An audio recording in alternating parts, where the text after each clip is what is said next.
मित्रों, शनिदेव ने महर्षि पिप्पलाद को वचन क्यों दिए और क्या कारण है कि शनि देव महर्षि पिप्पलाद से इतना डरते हैं? चलिए जानते हैं। मित्रों, आपने महर्षि दधीची का नाम तो सुना ही होगा। भगवान शिव के अनन्य भक्त, परम तपस्वी और परम ज्ञानी महर्षियों में से एक थे महर्षि दधीची। उनकी पत्नी का नाम सुवर्चा और उनके पुत्र का नाम पिप्पलाद था। एक बार वृत्रासुर नामक भयानक राक्षस तीनों लोकों में आतंक मचाता हुआ देवलोक जा पहुंचा, पर देवराज इंद्र एवं सभी देवों के अस्त्र शस्त्र व्यर्थ हो गए और वृत्रासुर का कुछ भी नहीं कर पाए। तत्पश्चात इंद्र और सभी देवतागण महर्षि दधीची के पास पहुंचे। महर्षि दधीची ने ये कहते हुए कि शरीर तो नश्वर है, आज नहीं तो कल जाना है, ये कहकर ऋषि दधीची ने अपनी स्वेच्छा से अपने शरीर का त्याग कर ब्रह्मलीन हो गए। महर्षि दधीची के अस्थियों से बने वज्र से देवराज इंद्र और अन्य देवों ने वृत्रासुर पर विजय प्राप्त की। पिप्पलाद उन्हीं महर्षि दधीची के पुत्र थे। पिप्पलाद का शाब्दिक अर्थ होता है पीपल के पेड़ के पत्ते खाकर जीवित रहने वाला। संस्कृत वाक्य कोश के प्रणेता डॉक्टर श्रीधर भास्कर वर्णिका के अनुसार पिप्पलाद एक उच्च कोटि के ऋषि थे। दधीची के शरीर त्यागने के समय ऋषि पिप्पलाद अपनी माता सुवर्चा के गर्भ में थे तथा सुवर्चा अन्यत्र रहती थी। पति के निधन का समाचार विदित होते ही उन्होंने भी अपने शरीर का त्याग करना चाहा, लेकिन देवतागण और आश्रम में रहने वाले ऋषियों द्वारा समझाने के पश्चात सुवर्चा पिप्पलाद के जन्म तक शरीर का त्याग न करने के लिए तैयार हो गई। लेकिन पिप्पलाद के जन्म लेते ही पिप्पलाद को पीपल के कोठ में रखकर उन्होंने अपना शरीर त्याग दिया। पीपल के कोठ में रखा बालक भूख प्यास से तड़प तड़प कर चिल्लाने लगा। जब कोई वस्तु नहीं मिली तो कोठ में गिरे पीपल के गोदों यानी फल को खाकर बड़ा होने लगा। कालांतर में पीपल के पत्तों और फलों को खाकर बालक का जीवन यन केन प्रकार सुरक्षित रहा। एक दिन देवर्षि नारद वहां से गुजर रहे थे। देवर्षि नारद ने बालक को देखकर उसका परिचय पूछा।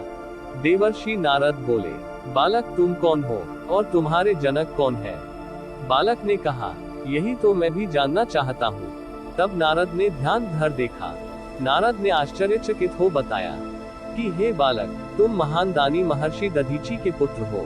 तुम्हारे पिता की अस्थियों का वज्र बनाकर ही देवताओं ने असुरों पर विजय पाई थी। बालक ने देवर्षि नारद से पूछा, क्या कारण है कि मेरे पिता दधीची जन्म से पूर्व ही मुझे छोड़कर चले गए?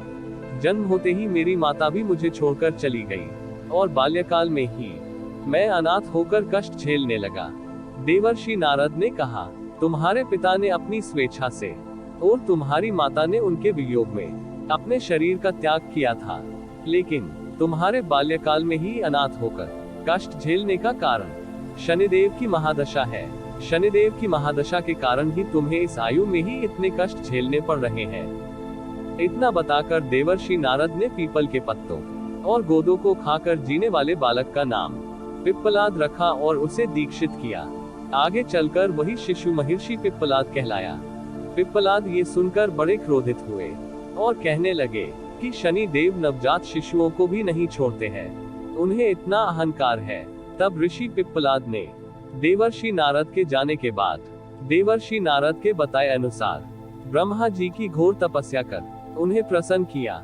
ब्रह्मा जी ने जब बालक पिप्पलाद से वर मांगने को कहा तो पिप्पलाद ने ब्रह्मा जी से उनका ब्रह्मदंड मांग लिया। ब्रह्मा जी से वर मिलने पर सर्वप्रथम बालक पिप्पलाद ने शनि देव का आह्वान कर उन्हें अपने सम्मुख प्रस्तुत किया। ऋषि पिप्पलाद ने अपना ब्रह्मदंड उठाया और उससे शनिदेव पर प्रहार किया। शनिदेव ब्रह्मदंड का प्रहार नहीं सह सकते थे, इसलिए वे उससे डरकर भागने लगे। तीनों लोकों की परिक्रमा करने के बाद भी ब्रह्मदंड ने शनिदेव का पीछा नहीं छोड़ा। ये देख ब्रह्मांड में कोलाहल मच गया। सूर्य पुत्र शनि की रक्षा में सारे देव विफल हो गए। सूर्य भी अपनी आंखों के सामने अपने पुत्र को मरने की हालत में देखकर ब्रह्मा जी से अपने पुत्र शनिदेव को बचाने हेतु विनय करने लगे। अंततः ब्रह्मा जी स्वयं बालक पिप्पलाद के सम्मुख पधारे और शनिदेव को छोड़ने की बात कही, किंतु बालक पिप्पलाद पहले तो तैयार नहीं हुए। ब्रह्मा जी के समझाने पर बालक पिप्पलाद ने शनिदेव से वचन देने की बात कही। शनिदेव तैयार हो गए।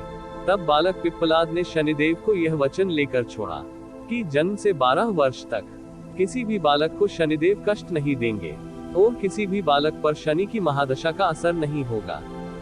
और जाने से पहले ब्रह्मा जी ने खुश होकर बालक पिप्पलाद को ये भी वरदान दिया कि आप जैसे बालक को शरण पीपल वृक्ष ने दी है, अतः जो भी व्यक्ति सूर्योदय के पूर्व पीपल के वृक्ष पर जल चढ़ाएगा उस पर शनि की महादशा का असर नहीं होगा। मित्रों, तभी से पिप्पलाद ऋषि का स्मरण करने मात्र से शनि की पीड़ा दूर हो जाती है। मित्रों, आपको हमारी यह वीडियो कैसी लगी हमें कमेंट जरूर करें। तो मिलते हैं अगली वीडियो में, तब तक के लिए आज्ञा दें। धन्यवाद।